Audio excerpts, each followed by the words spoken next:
We look at the problem equals secant of tangent.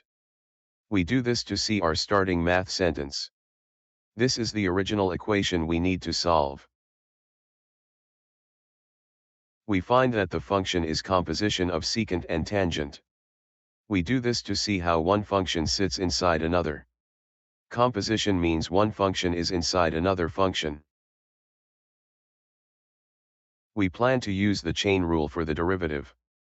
We do this to find the rate of change for nested function. The chain rule says we multiply the derivative of the outside by the derivative of the inside.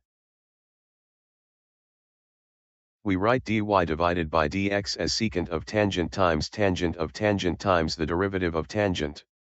We do this to start applying the chain rule. This follows the rule of multiplying the outer part by the inner part.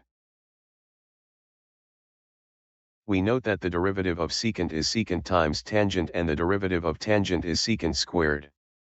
We do this to find the specific rules for our parts.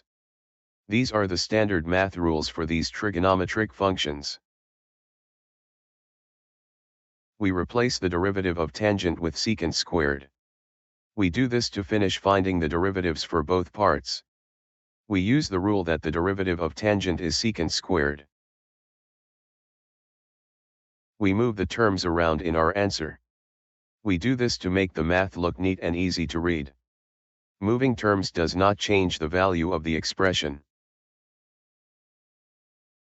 We write the final form as secant squared times secant of tangent times tangent of tangent. We do this to show the completed calculation. This is the result after all steps are finished. The final answer is dy divided by dx equals secant squared times secant of tangent times tangent of tangent. We state this to give our last result. This is the correct derivative for the original problem.